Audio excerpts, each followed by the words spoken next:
Welcome to the show, Dr. Shabir. Pleasure to be on. So we're approaching the first 10 days of Dhul-Hijjah. So what is this month and what's significant about it? Well, it is the 12th month of the Islamic calendar. It's a lunar calendar, and it's the month in which the Hajj is performed, and that's why it's called Dhul-Hijjah, the month that has the Hajj, the pilgrimage to Mecca. Now, because Hajj is a universal celebration for Muslims, for those who actually attend the pilgrimage in Mecca and those who are hoping to one day attend or have attended before, it's just a universal phenomenon. And in past societies, we were not so much in touch with what is happening in Mecca. Now with global communications, we're almost right there because we can get the live streaming from Mecca. We can see the prayer being performed right in the Masjid al-Haram in the center of the Muslim world.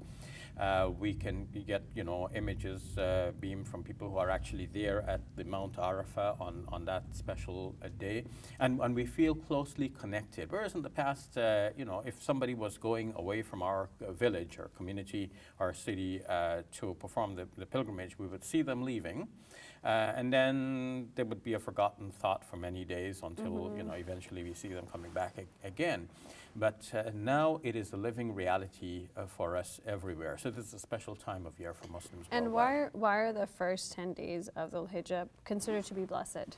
There is a hadith which says that the Prophet Muhammad, peace be upon him, advised Muslims to do charitable and good deeds on these days, saying that these are the best days on which you can do some charitable deeds. Fasting is recommended in particular for the first 9 days for those who are not performing the pilgrimage, and especially so on the 9th day. For those who are not performing the pilgrimage, because on that 9th day, this is the day on which the pilgrims from all over the world, nowadays 2 billion pilgrims, 2 million pilgrims, otherwise we'll have more pilgrims than the number of Muslims in the world. 2 million Muslims will gather on the plains of Arafah.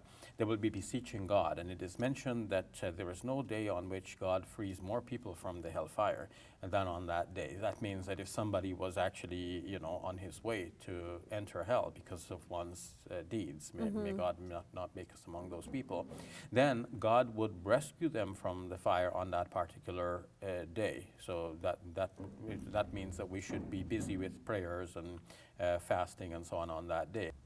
So just out of curiosity, Dr. Shabir, do we know why specifically it's on Arafah, like physically that spot? Is there something significant about it? This is historical. As many rites of the Hajj or the pilgrimage were performed even before the religion of Islam came to be established as we know it now with the preaching of our Prophet Muhammad, peace be upon him.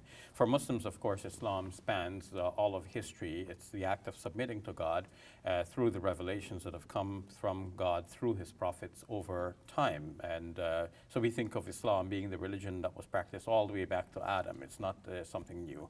So within this context, what Abraham did was Islam. And when in Islamic traditions it is mentioned that Abraham went to that region, it is said that he established the Kaaba as a place of worship, and that's the sanctuary to which Muslims go to this day.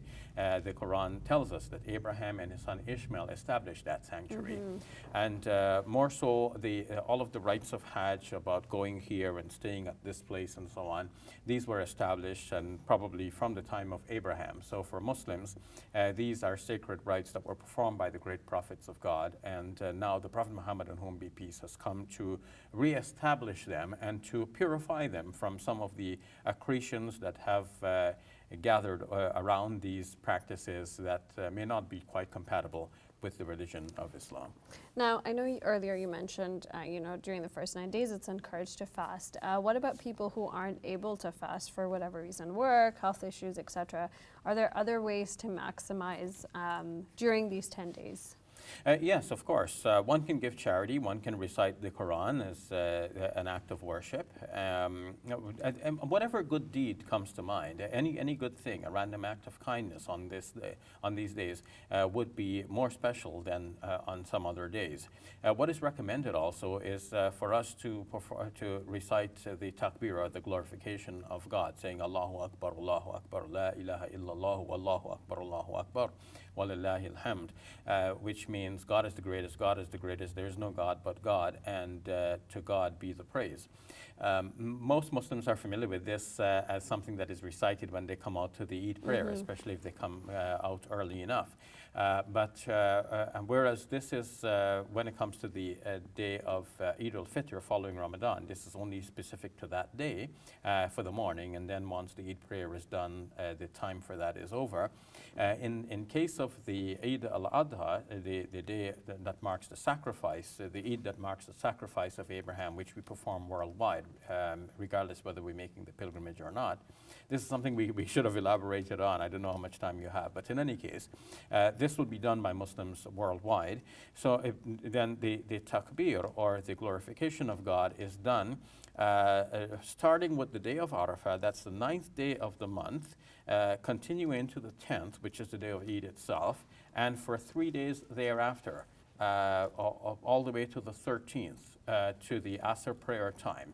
Not up until Maghrib, because Maghrib marks the beginning of a new day. So this is applicable also to people who are at Hajj. So they're doing that, and And people we're who doing are it not. as well, Okay. yes. So we're reciting takbir. So when do we recite the takbir? Almost at any time, but when there is a change, that will be a reminder it is time to make the takbir. Because if you're sitting in one place, there's only so much you can do before, boredom sets in and so on, even though you're doing a very good thing. But there's a limit even to good things. But when there's a change, like you're leaving home or you're coming back home, you're entering a supermarket, you're leaving the supermarket, you're entering the mosque, you're leaving the mosque.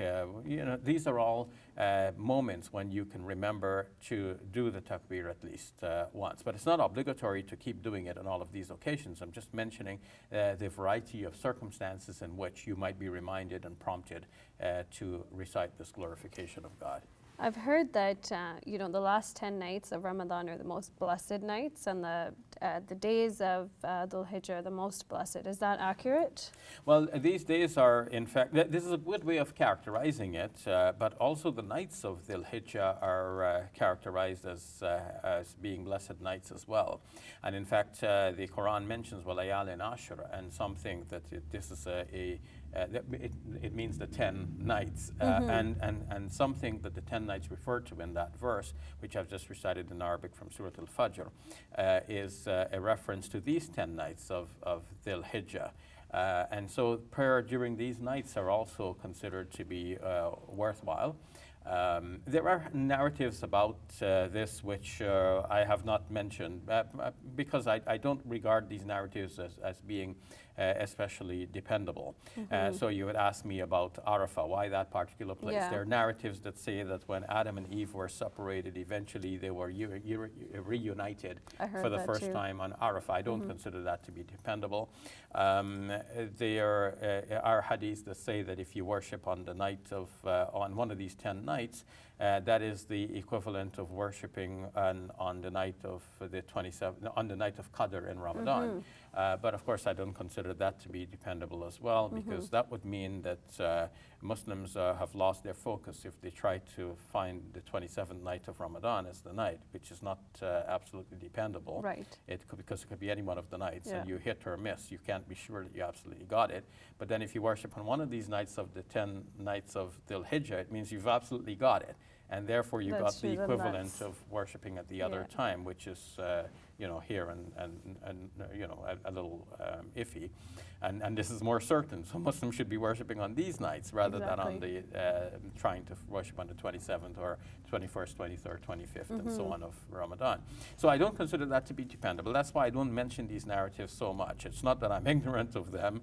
I don't know everything, but at the same time, I try to focus on that which is most dependable, because if Muslims do and follow that which is most dependable, then they will find that the religion is quite sensible, reasonable, practical, and at the end of the day, intellectually satisfying. And what marks the end of Hajj? Well, the end of the pilgrimage for those who are performing it would be the final tawaf, which is referred to as the Tawaf al-Ifada. Tawaf is the circumambulation of the Kaaba.